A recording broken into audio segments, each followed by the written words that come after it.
Hello and welcome to amplicons of biotech. आज हम बात करने वाले हैं नेजल वैक्सीन के बारे में, जो इस पैंडमिक को एंड करने के लिए एक बहुत ही बड़ा गेम चेंजर मानी जा रही है। Hyderabad based Bharat biotech company, जिसकी कोवैक्सीन उन दो वैक्सीन्स में से एक है जिन्हें इंडियन गवर्नमेंट ने अप्रूवल दिया था और जो अभी कोरोना वायरस के अगेंस्ट बहुत ही इफेक्टिवली काम कर रही है। तो अप्रॉक्स 3 महीने पहले भारत बायोटेक ने DCGI को उनकी सेकंड वैक्सीन को लेकर, जो कि एक नेजल वैक्सीन है, तो उनके फेज़ 1 क्लिनिकल ट्रायल्स के लिए अप्लाई किया था, जो अभी स्टार्ट हो चुके हैं। वैक्सीन का ये न्यू वेरिएंट काफ़ी सिग्निफिकेंट है क्योंकि ये एक सिंगल डोज ड्रग है, जहां कोविशील्ड और कोवैक्सीन के हमें 2 इंट्रामस्कुलर इंजेक्शंस यानी कि 2 डोज लेने पड़ते हैं। तो जैसे बच्चों को पोलियो की वैक्सीन दी जाती है, सेम उसी तरह नेजल वैक्सीन ये नोज थ्रू डिलीवर की जाती है, जो रेस्पिरेटरी ट्रैक्ट को टारगेट करती है। अब सभी को पता ही है कि कोरोना वायरस मोस्टली नोज से एंटर करता है और उसके बाद में स्प्रेड होता है। तो इस स्प्रेड को प्रिवेंट करने के लिए और इन्फेक्शन से बचने के लिए नेजल वैक्सीन काफ़ी इफ़ेक्टिव रहेगी।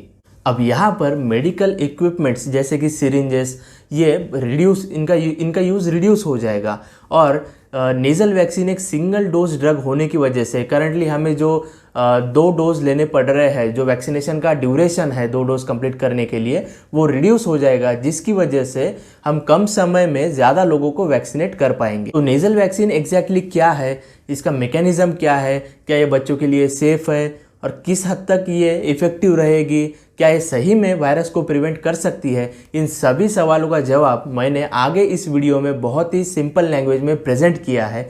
तो इस वीडियो को पूरा ज़रूर देखें और जो लोग हमारे चैनल पे नए हैं वो सब्सक्राइब करना ना भूलें। What is a nasal vaccine?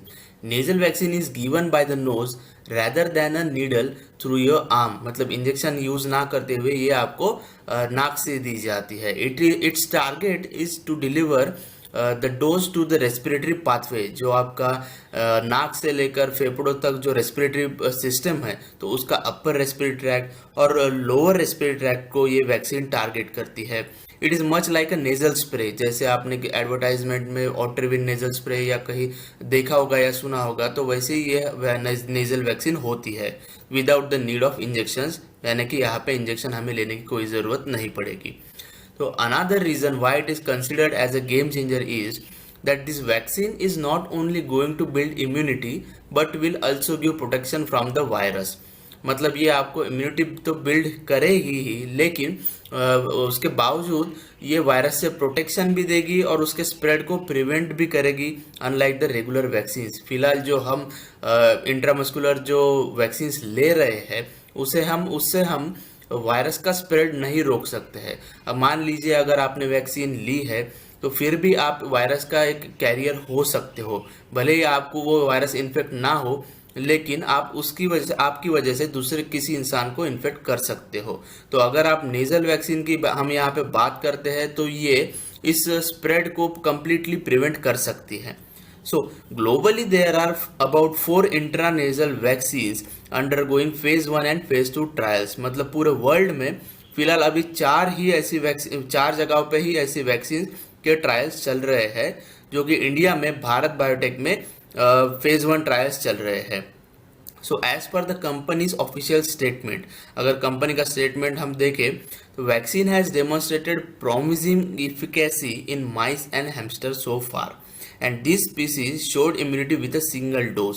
तो जैसे कि हमें अभी सभी को पता ही है कि फेज 1 क्लिनिकल ट्रायल से पहले वैक्सीन को एनिमल्स पे टेस्ट किया जाता है। तो ये जो नेजल वैक्सीन है भारत बायोटेक की, तो इन्होंने माइस और हैमस्टर पे इन्हें टेस्ट किया है और यहाँ पे बहुत ही प्रॉमिसिंग इफिकेसी, मतलब बहुत ही अच्छे रिजल्ट्स हमें इस वैक्सीन को सिंगल डोज के यूज से देखने को मिले हैं। So now we will see the mechanism that how it actually works. So furthermore, the intranasal vaccine is a live attenuated vaccine. मतलब ये एक less harmless vaccine होने वाली है, which means it uses a weakened form of the germ. मतलब बहुत ही weak form, germ का बहुत ही वीक फॉर्म यहाँ पे इन्होंने वैक्सीन का डिज़ाइन करने में यूज़ किया है, as per a study from the University of Washington School of Medicine. So when it is given through the nose, it gets absorb in the mucus membrane. आपके नाक में जो म्यूकस मेम्ब्रेन होती है वो वैक्सीन को एब्जॉर्ब कर लेती है जब हम इसे नाक के थ्रू एडमिनिस्ट्रेट करते हैं, present in the upper throat. So there after it will be able to develop antibodies. उसके बाद मेम्ब्रेन में एब्जॉर्ब होने के बाद वो एंटीबॉडीज क्रिएट करेंगी। Since it enters the mucus membrane directly, the absorption is much faster. तो ये बहुत ही जल्दी एब्जॉर्ब होकर एंटीबॉडीज डेवलप करेगी जो वायरस से लड़ने में मदद करेगी। It helps develop an immune response in the nose. तो आपके नाक में ही ये एक अच्छा इम्यून रिस्पॉन्स क्रिएट करने के लिए हेल्प करेगी, which is the point of the virus entrance, the study explains. तो कोरोना वायरस जो है नाक से ही एंटर होता है, तो अगर आपके नाक में ही अगर ये इम्यून रिस्पॉन्स डेवलप हो जाता है तो ये बहुत ही अच्छी बात रहेगी। So it has shown superior protection than the one of the 2 doses of the intramuscular vaccines। तो इंट्रामस्कुलर वैक्सीन का सिंगल डोज या फिर दूसरा डोज खत्म होने के बाद भी जो इस वैक्सीन नेजल वैक्सीन के रिजल्ट्स है ये सुपीरियर देखे गए हैं।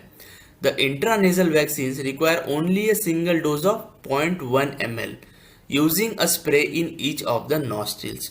तो आपके दोनों नॉस्ट्रिल में 0.1 ml का सिंगल डोज स्प्रे हम करने के बाद इसे यूज कर सकते हैं। तो earlier in December 2020 Bharat Biotech chairman and managing director that is doctor Krishna Ella said that the clinical trials for this vaccines will be much faster as it is going to be a single dose vaccine. तो इसके phase 1, phase 2, phase 3 जितने भी clinical trials है तो ये तीनों बहुत ही fast होने वाले हैं क्योंकि ये सिंगल डोज वैक्सीन है। तो जैसे पुरानी वैक्सीन को 2 डोज लगे थे, बहुत ही टाइम लगा था क्लिनिकल ट्रायल्स को कंप्लीट करने में, तो उसके मुकाबले ये बहुत ही फास्ट होने वाला है। And this vaccine is suitable for both children and adults. So lastly, I would like to thank these guys and the managing director of this company, the Bharat Biotech. These guys are doing really well and a great job and helping our nation and all the world to overcome this pandemic. It is very important to have knowledge about all kinds of vaccines and drugs in this situation. Currently ये जो environment create हुआ है उसमें positivity create करने के लिए इस video को ज़्यादा से ज़्यादा शेयर कीजिए ताकि सभी लोगों तक ये इन्फॉर्मेशन पहुंच सके। Thank you for watching our video.